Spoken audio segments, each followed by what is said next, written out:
Imagine a single drop of blood. Just one tiny microscopic mistake in a laboratory or a dark alleyway. That is all it takes to turn a rational human being into a vessel of pure, unadulterated rage. The world usually thinks of zombies as rotting corpses climbing out of graves, slow and clumsy. But there is a different kind of monster, one that does not need magic or curses. This monster is built on biology. It is built on a virus that already exists in nature, waiting for the right mutation to jump the fence. Let's set the scene. A deserted street in London. The silence is heavy, not peaceful, but expectant.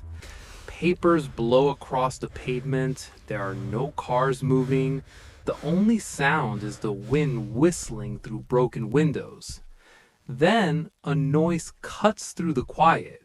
It is not a groan, it is a scream. A figure sprints around the corner. This is not a shambling dead body. This thing is running at full athletic speed. Eyes bloodshot, red as crimson. Chest heaving, skin covered in sweat and grime.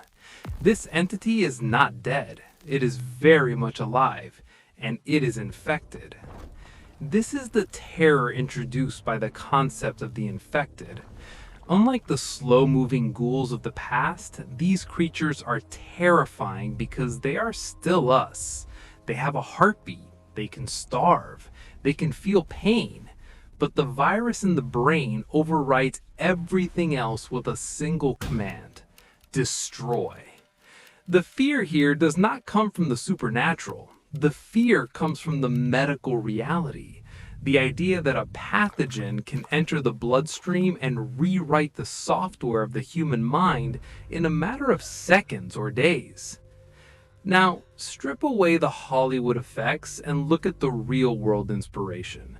Look at the virus that has terrified humanity for thousands of years. Rabies. This is the OG zombie virus. It is the closest thing nature has to a demon. When a creature contracts this virus, it moves silently through the nervous system. It climbs up the spinal cord like a thief in the night, heading straight for the brain. The incubation period is the ticking clock. Everything seems normal on the surface, but underneath, the invasion has already begun. Picture a wild animal in the late stages of this disease. The mouth foams. This is not just for show. The virus lives in the saliva. It wants to spread. To ensure transmission, the virus performs a horrific trick on the host. It creates a violent, painful spasm in the throat whenever the host tries to swallow water. This is hydrophobia, the fear of water. The creature is dying of thirst, desperate for a drink, but the body physically rejects the liquid to keep the viral load in the mouth potent. It is cruel, it is efficient, and it drives the host into a state of madness. When the concept of the infected was brought to the big screen, it took this medical reality and dialed the volume up to 11. The lethargy of the old school zombie movies was replaced by the hyper-adrenalized aggression of rabies. In the real world, a rabid victim is confused, hallucinating, and aggressive. They lash out because the brain is swelling, literally pressing against the skull. The logic sensors shut down, the primitive brain takes over. The urge to bite is not a choice, it is a biological imperative driven by the parasite controlling the controls. Think about the transition. In the old stories, you had to die to become a monster. The heart had to stop. That created a distance between the viewer and the monster. The dead are dead. But with the infected, the horror is immediate. A person can be talking, laughing, and living 1 minute, then a single bite, a splash of blood in the eye, and the clock starts. The transformation is visceral. The skin pales, the capillaries in the eyes burst, and the humanity drains away, replaced by animalistic fury. Watch the way the infected move in this scenario. They do not stumble, they hunt, they pack up like wolves. The noise they make is not the moan of the dead, but the shriek of the predator. It triggers a primal fear in the human gut. It is the sound of something that will not stop until it catches the prey. This brings the horror home because it feels plausible. We understand viruses. We understand infection.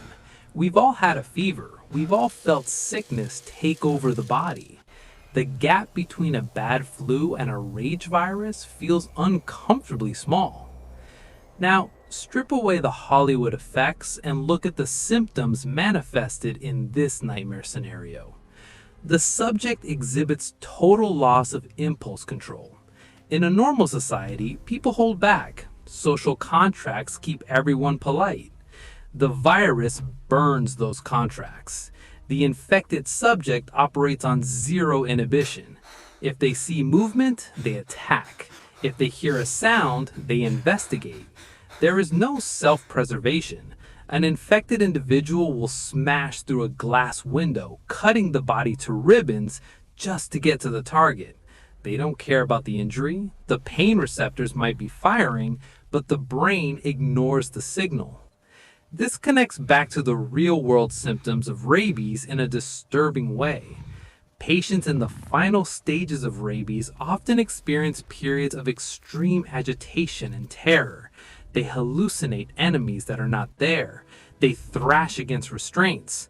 The fever creates a delirium where reality melts away. Now, imagine that delirium weaponized. Imagine if instead of dying in a hospital bed, the patient was given a massive dose of adrenaline and sent out into the streets. That is the infected. The environment reflects this chaos. The cities in this story are not destroyed by bombs, they're abandoned in panic. Cars are left with doors open. Meals are left half-eaten on tables. It shows how quickly society crumbles when the enemy is a contagion. You can't shoot a virus. You can't reason with a fever. The barrier between civilization and anarchy is much thinner than people like to admit. It only takes a little push, a little biological nudge to tear it all down. Focus on the eyes of the infected. That is where the soul disappears. In the stories of the undead, the eyes are usually white or gray, empty. Here, the eyes are intense, they are focused. They lock onto the survivor with a terrifying awareness. It is not the awareness of a human, but the awareness of a shark sensing blood. The pupils dilate. The redness indicates the internal hemorrhage, the pressure building up inside the skull. It's a visual cue that says, the person you knew is gone. Only the vessel remains. The scariest part of this narrative is the speed. Old school zombies gave you time to say goodbye. You could run, you could hide. In this reality, the infection hits like a freight train. One moment, a person is asking for help. The next, they are tearing at the throat of the nearest living thing. This speed creates a paranoia that hangs over every scene. No one is safe. A friend, a family member, a stranger on the street, anyone is a potential threat. The trust that holds groups together evaporates. In the real world, rabies is terrifying because it's 100% fatal once symptoms appear. There is no cure at that point. There is only the end.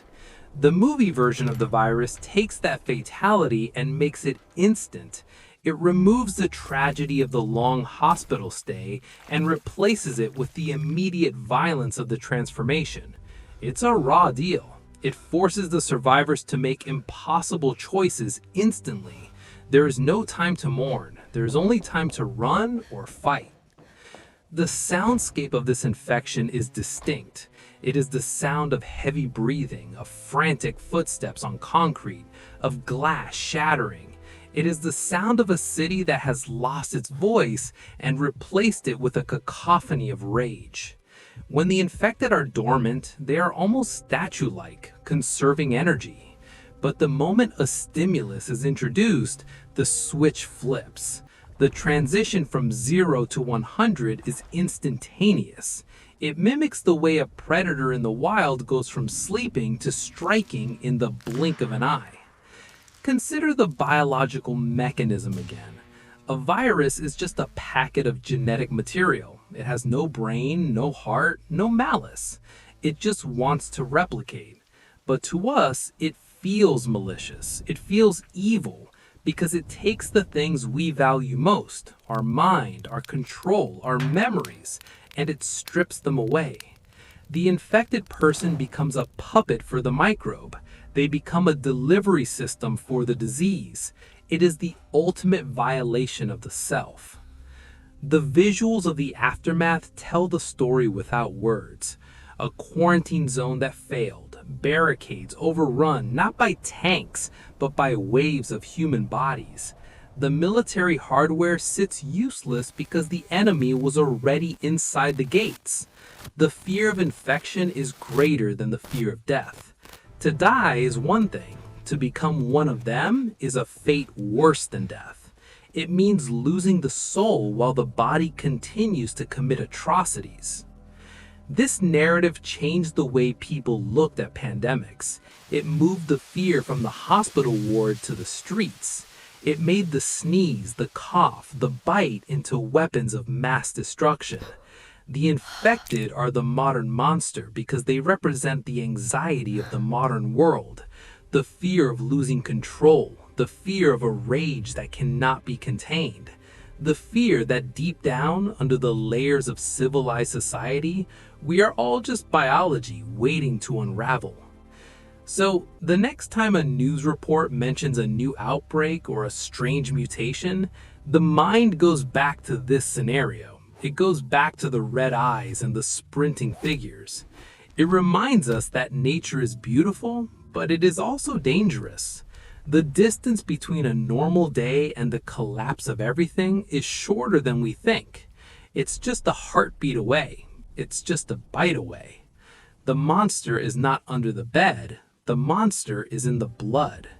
And that is why the runner, the infected, the rage-filled vessel is the enduring nightmare of our time. It feels real because in the darkest corners of medical science, it almost is.